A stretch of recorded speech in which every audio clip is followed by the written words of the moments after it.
When it comes to the long-running debate over torture, it all depends on where you shine the media spotlight. For much of the mainstream media, the dominant news in the Senate report on CIA interrogations was in the stark details. This was a program. It was a despicable program. It was a program that when you read about, you are sickened to hear about this and the sexual humiliation of these people. Stripped naked and diapered. One detainee chained to a wall for 17 straight days in a standing position. Another threatened with a drill. One left to die in a cell from hypothermia. As former CIA Director Michael Hayden made the television rounds, he got questions like this.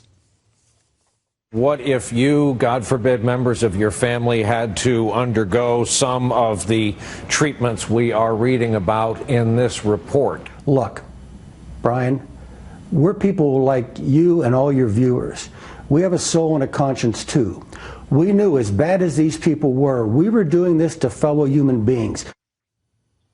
But others in the media shining the spotlight on the Senate Democrats and the risk of making these sensitive findings public.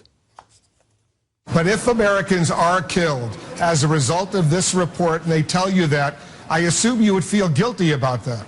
I would feel very badly, of course. I mean, what do you think, Wolf Blitzer? They're entitled to know, even if it's going to endanger the lives of the intel community and those operatives who are still working on our behalf right now. The report is not going to endanger lives. Yes, it is.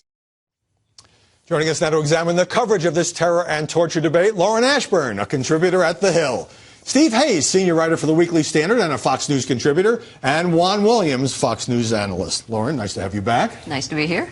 You just saw those interviews. What do you make of those confrontational face-offs with Dick Cheney, with Michael Hayden, with Dianne Feinstein? I thought they were all very good. I thought that the journalists held their feet to the fire. Wolf said that Dianne was a friend, and yet he continued in that interview to push her. But what I think is missing here is the overall context. That's not easy to do on television. In 2002 and 2003, Americans were petrified about what al-Qaeda would do, about the next strike, about whether or not they had a nuclear weapon. And that doesn't come through. It doesn't come through that we were very upset and terrified. The country very on edge. Steve, I know you think the Senate report is inaccurate and partisan. My question is, have the media covered it fairly, warts and all? No, I think they haven't. And part of the reason is that I think the media buy the basic narrative that's put forth in this Senate report.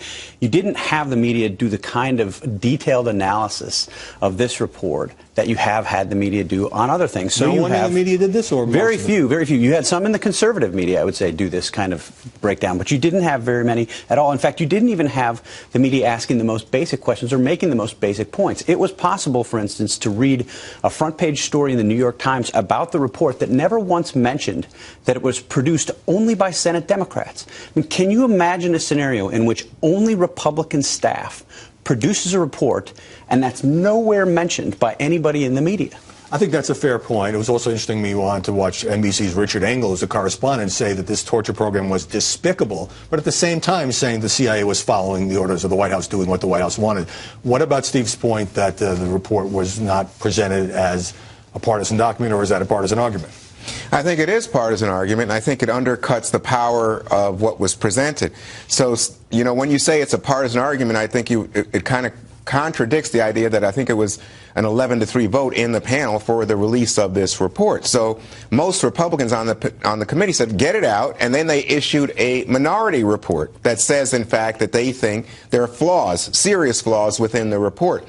But to come to the media angle of this, Howie, I think what strikes me is that everybody continues to use the terms enhanced interrogation techniques. No, I disagree with you. I've been really struck by the fact that New York Times and networks now are using torture when during the Bush administration they shied away from that under pressure from the administration. Well, I think that even now, when I read those stories, I see more EIT, than I see torture.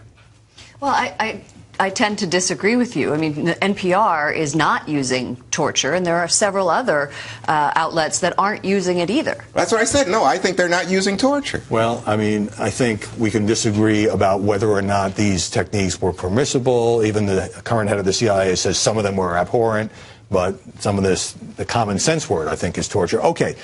I'm having a sense of deja vu here. Are we having this great big media war over practices that President Obama banned 6 years ago? Well, of course we are, because torture goes to who we are as a people. Of course we should be having this discussion. It's not something that's just 6 years old and we're going to forget about it. President Obama is going to leave in 2 years, and a new president will come in who could change the policy. So it's something that we need to discuss as a republic.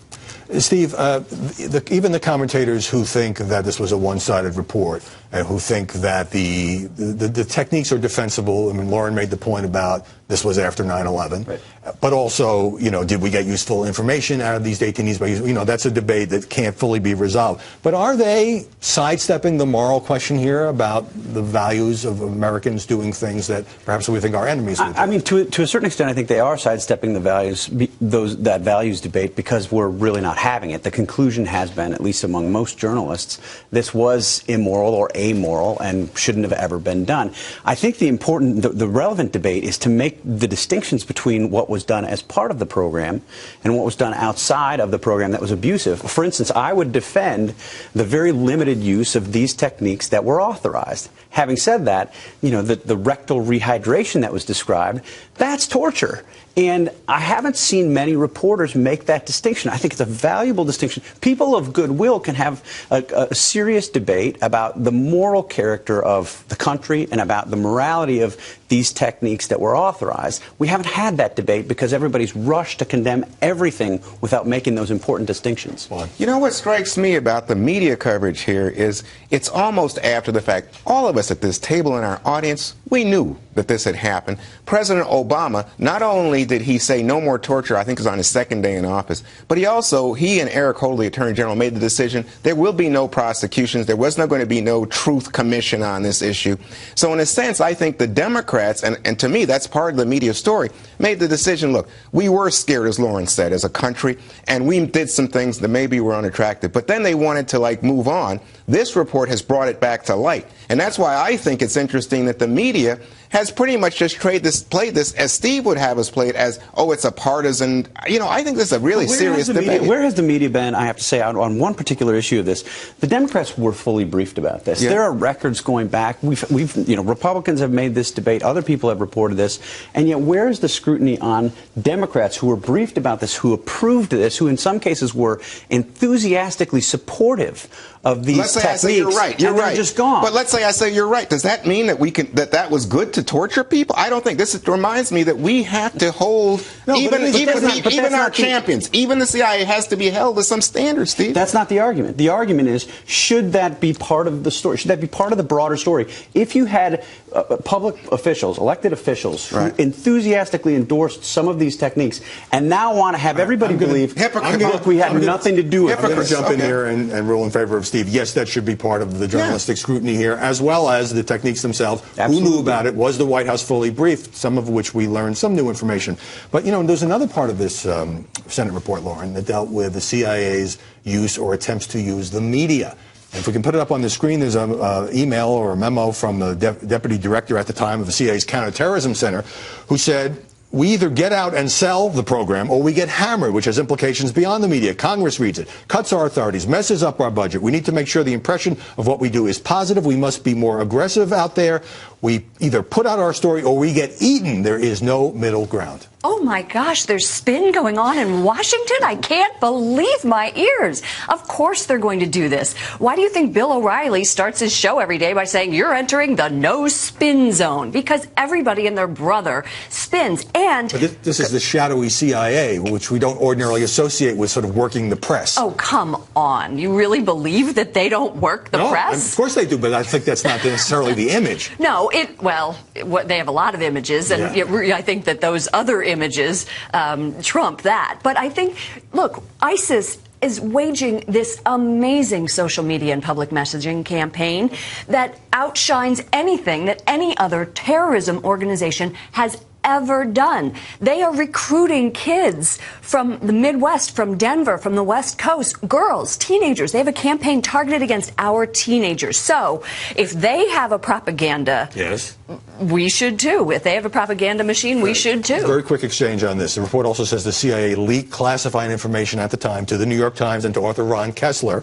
And now, of course, the administration, every administration gets very upset about classified leaks, except when they're trying to make the agency look good or make the program look good. Any problem with that? No, look, I mean, the CIA does this as a matter of course. The CIA spins stories not always in an honest way. People will not be surprised to find out. But remember, Dianne Feinstein's report, at 11:05, shortly after this report was released, you had 3,000-word stories by a few select news outlets that had this in advance. So she's criticizing the CIA for doing exactly what she just did to advance her agenda. Well, I'm just, shocked that the CIA is spinning. But the fact is, don't forget, they not only destroyed tapes because they didn't want them leaked and played here in the media, but also tried to get inside the Senate Intelligence Committee's computers and block them access. All right, I got to get a break. Let's go on the Twitter. We want you to be part of the conversation. Send me a message at Howard Kurtz.